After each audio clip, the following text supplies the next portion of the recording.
So hello guys. Um do you all know that my parents have they plant rice this year? So of course you don't know. So we're going to the field today. So before we go there, I'm gonna show you our new floor mat. So this is our new floor here.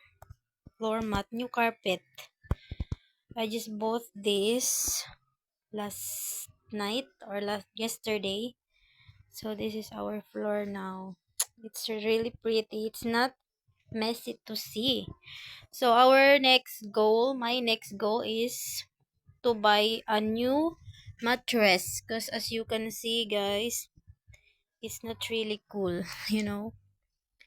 It's not really cool. Our mattress is not really cool. It's almost 5 years or 6 years now that we're lying in that bed. And the next goal is to have a cabinet because look at our stuff, our clothes. Diyan lang siya nakalagay. So that's the next goal. Mattress and cabinet or drawer. So this is my simple home. It's really pretty. I'm going to change these curtains. I'm gonna put a pink color. Pink also. So they match the floor mat and the curtains. They will be match. So we're going to the rice field of my parents. So let's go everyone. So let's go guys. This is my hat. A summer hat. Since I don't have a hat, so I will use this.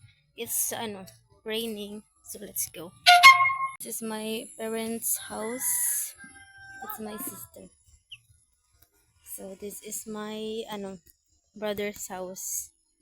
Tara siya la. So let's go to the rice fields.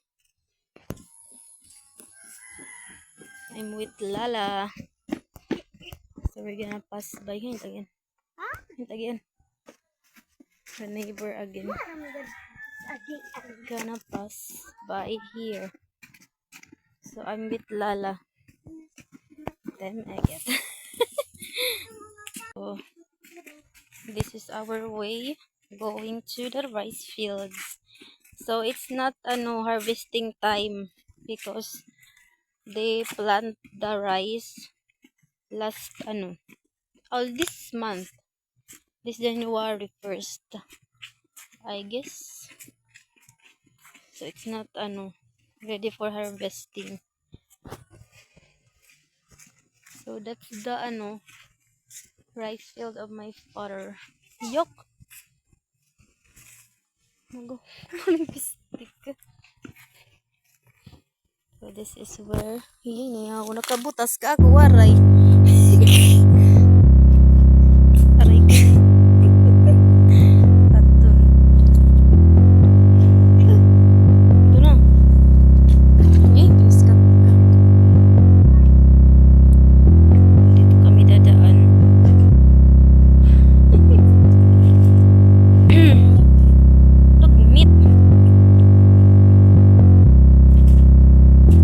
Okay. Ew. Some cistus here. Look, look, look. Oh no!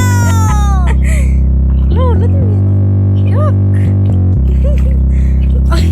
Oh, na, come on. Kapte. Lagi. Yuck. Tinawag ka natin irong. So, welcome to the jungle.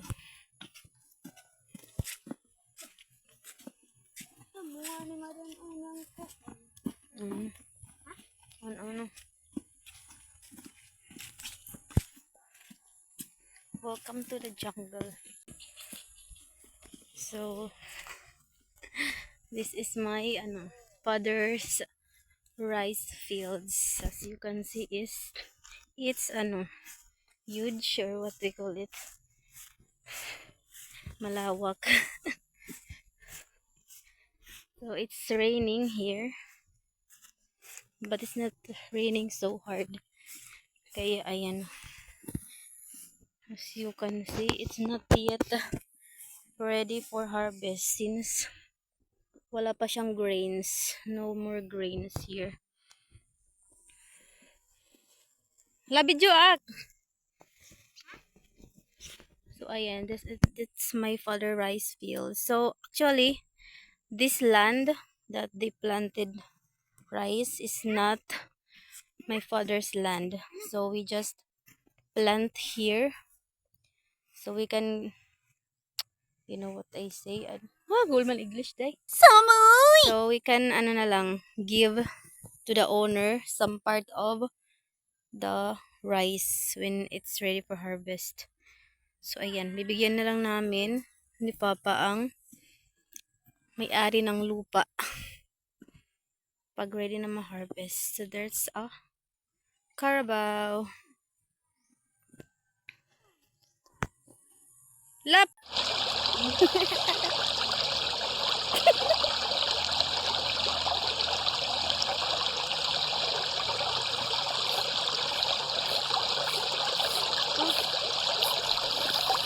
So yeah, that is.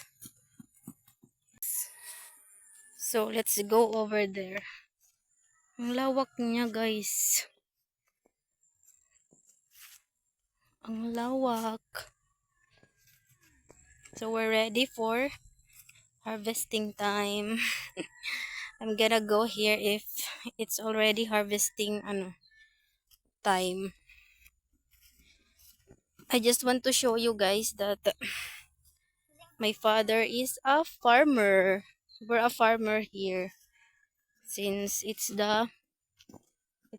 did farming is our main I don't know what to pronounce. Ang income is nasa pagpa-farm. So ayan, hanggang doon yan, guys. Diyan na may house, that house, and that you can see it. Ang lawak niya. Ang lawak-lawak. Hanggang dito pa yan. Ayan. That's Lala, my niece. So dati, that forest, we get the panggatong. I don't know if you know panggatong, but we use it for cooking rice. The dry bricks, what you call it. So it's pretty cool here. Fresh.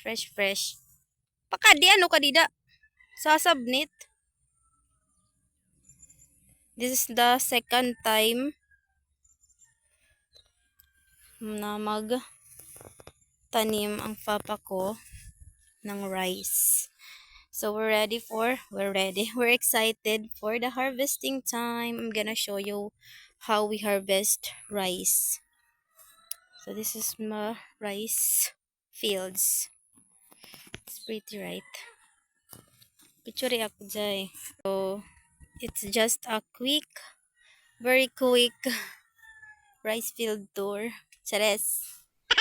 You can see this green. But if the grains already showed up, the color will be yellow like that or orange. So yeah, let's go back home now.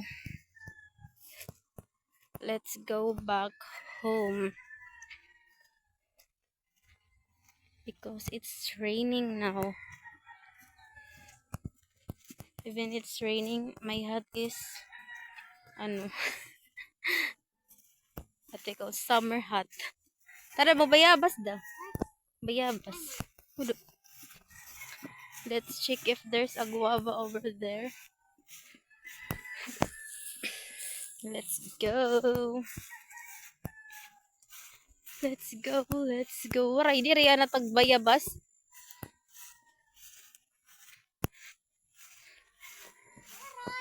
Waray. Naguyak mita ibul. Let's go. Let's go home. Bang, meron.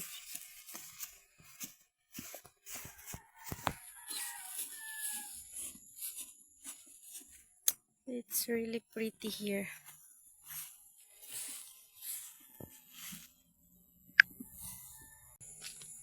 So let's go home now. Ang agian namin ay gonna pass by that sapa. Very dirty. Si Stone, kita hiniday ba kinakabutas?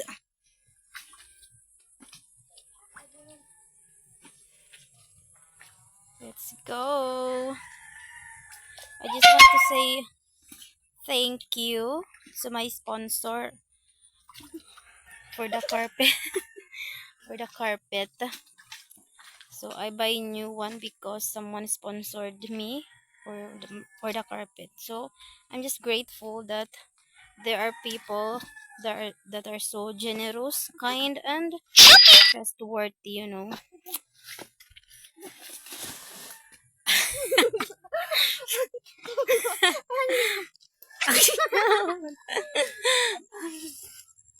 So ayan, thank you so much everyone for the generosity. So yeah, that's all for today. It's just a quick tour here in our village, our rice field.